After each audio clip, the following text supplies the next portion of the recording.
In this lecture, I am going to discuss about structure. So, first of all, just keep one thing in mind that you have to write 4 paragraphs. If you are getting triple question essay, then you think of 5th paragraph. But usually you have to write 4 only. Do not go for 5th one. Okay, that is first thing in mind. First paragraph is going to be your introduction. Second paragraph is going to be your main paragraph. We call it as main body paragraph 1. Third paragraph is going to be your main body paragraph 2, and finally conclusion. So think about in the start itself whether you are going to write 4 paragraphs or 5. Okay, for let's say first 5 types: opinion, discussion, cause and effect, problem and solution, advantage and disadvantage essay, you go with 4 paragraphs. If it is double question essay, still 4 paragraphs. Only in triple question essay, go for 5. Okay, now what you have to write in introduction: you have to first paraphrase the essay statement. That is going to be your first sentence. Then you have to give your opinion. If it is your, let's say, cause and effect essay, then you are not going to write your opinion. Okay, if it is your problem and solution essay, then you are not going to write its opinion. So always read the statement carefully. If they are asking your opinion, state it very clearly that I agree or disagree with this view or that view. Okay, I believe that so and so thing should be done, or whatever is your viewpoint. Then the third sentence is going to be your outline. What examiner is going to read in this essay? You write that thing in the introduction part. Then coming on to second paragraph, that is main body paragraph. The first sentence is going to be your viewpoint. If you are agreeing with something, why you agree? So that is going to be your first sentence. Then you are going to support that particular sentence. You are going to support your viewpoint. You are going to explain it in detail. So you have to write 2 sentences. Then guys, example. If you cannot give example, then write another supporting statement. So you have to write how many sentences in the second paragraph. Let's say 1 here. Okay, then at least 2 here, then at least 1 here. So overall you are going to write how many sentences in your second paragraph? 4. How many you are going to write in this one? 3. So you just have to write 7 sentences in first 2 paragraphs. That's all guys. In the same way, you have to go with your third paragraph, that is main body paragraph 2. So whatever you are going to write or whatever structure you are going to follow for the first one, you have to do exactly same for the second main body paragraph. So here also you have to write how many sentences? 4. Viewpoint, then explanation, then example. If you can't give example, write another supporting statement or explain it further. Okay, so how many sentences are? 3, 4, here also 4. So you have got overall how many? 11 sentences. And finally you have conclusion. So your conclusion should be what? It should be 1 sentence conclusion. Okay, do not write a very long conclusion. Write maximum how many words? 25 or 30 words in conclusion. That's all guys. Okay, so overall you have to write 12 sentences. That's all. 3 in introduction, 4 in paragraph 2, 4 in paragraph 3, and just 1 in conclusion. So keep this structure in mind. After writing a particular sentence, let's say you are stating your opinion here, then think about the supporting sentence, and after writing this supporting sentence, check whether this sentence is the explanation of this one or not, whether this sentence is supporting this viewpoint or not. Then in the same way go with example, whether this example is related to your viewpoint or not. Okay, because you have cohesion as well as coherence criteria. Okay, I have already discussed about criteria. So they have clearly mentioned coherence and cohesion. So you have to use connecting words to connect your sentences. That is one thing. Second thing, coherent part. So sometimes what happens, students they agree about something in the main statement, then they disagree with the same viewpoint, you know, in the same paragraph. So when you do like that, it will look like your essay is not coherent. Or sometimes they say I agree with this viewpoint here, and then they disagree in this one, or they will give example or explanation in such a way that it will look like you are disagreeing with the viewpoint. So be very careful with the coherence part. Now I will show you a sample essay in which I have followed this particular structure. So the topic is related to crime, and the essay type is discussion essay. Some people say that there should be fixed punishment for each type of crime. Others, however, argue that the circumstances of an individual crime and the motivation for committing it should always be taken into account when deciding on the punishment. Discuss both these views and give your opinion. So this is the discussion essay.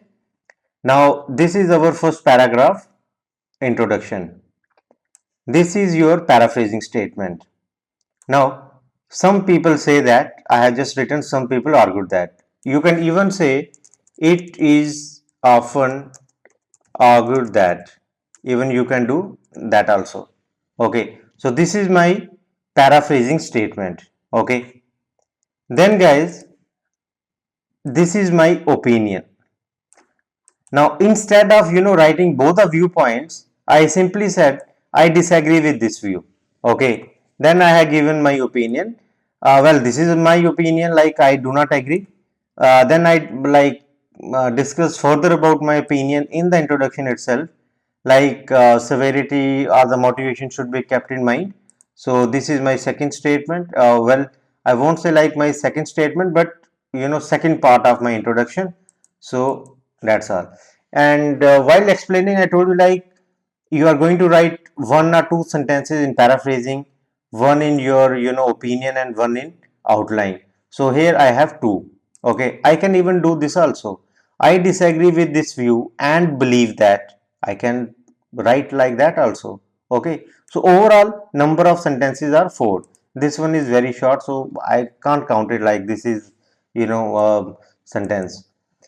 Then guys, you have outline. This essay will discuss both points of view followed by a reasoned conclusion. Very journal statement, that's all. So this is my structure of introduction paragraph.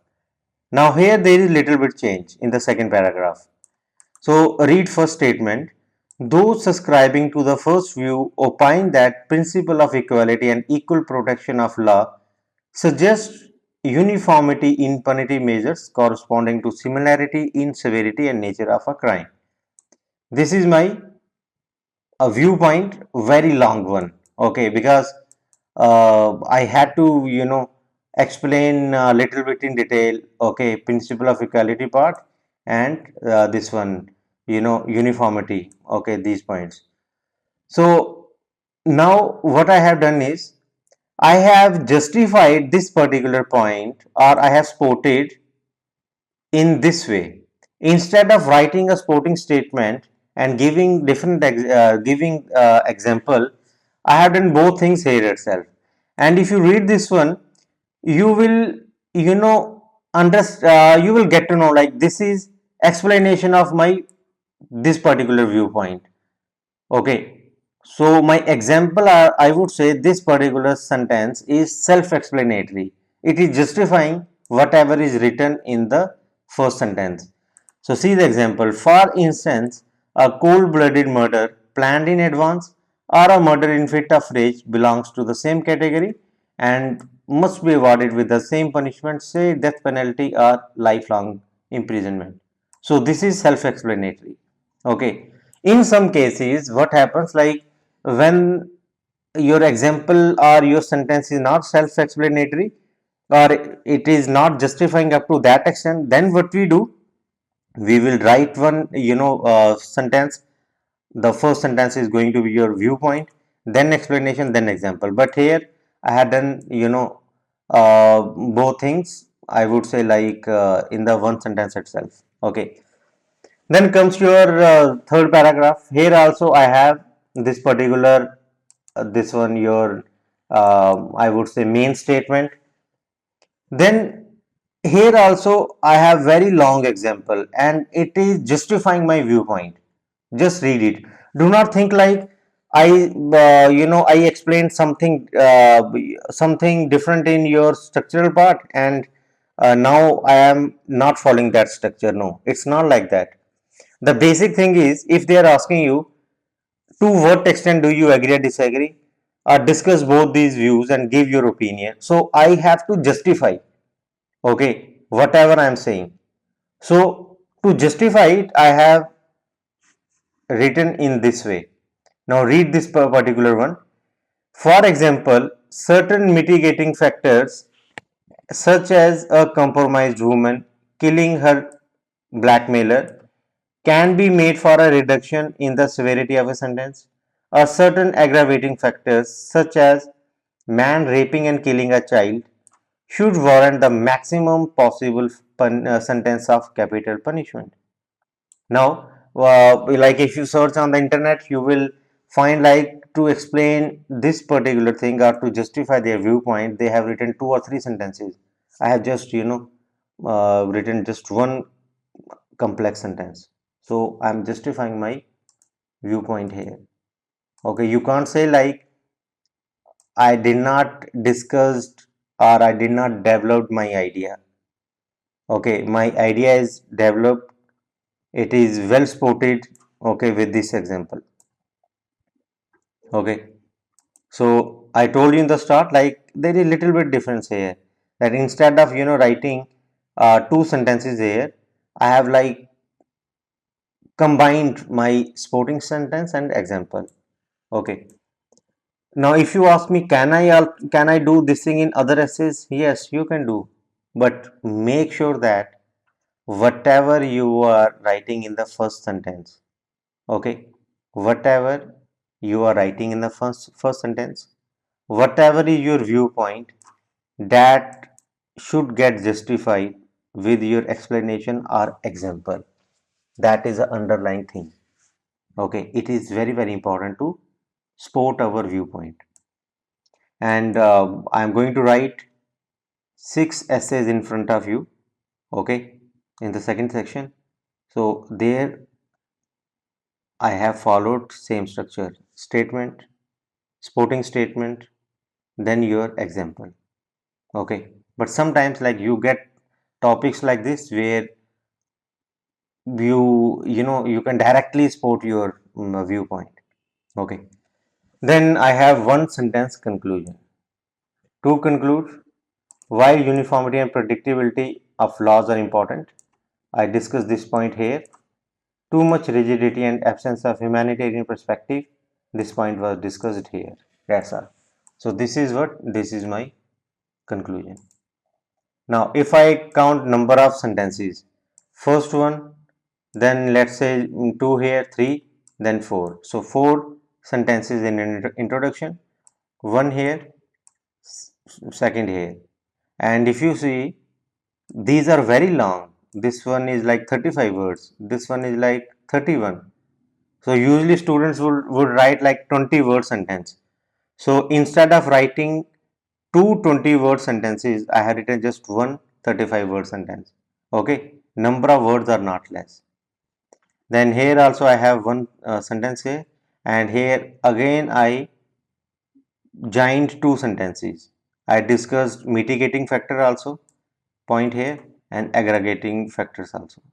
Okay, so 2 plus 2 4 plus 4 8, and then this one 9. 9 sentences, and overall words I got like 239 words. Okay, so just think like if I am writing, let's say, two more sentences in my essay. Let's say if I am writing one sentence in second paragraph, one sentence here. So if I am adding just two more sentences, so like let's say 40 more words Okay, on an average, let's say 20 words per sentence. So 40 words. So my essay will become like how much? 239 plus like 40, 279. That would be, bit longer. So just keeping that thing in mind, I have drafted my essay like this. So I skipped that sporting statement part. Okay, so I hope this is clear. Whatever I am saying, whatever is the viewpoint, that I have justified. Okay, you can't say like you can't say like I just said something like that. Okay, that's not like that. If I am saying something here, I have justified it with a very good example. If I am saying something here like circumstances need to be kept in mind, then I have justified it here. So that's all guys about this lecture. Now jump on to the last lecture of this section, where I am going to discuss few do's and don'ts. That's all guys. Thank you very much.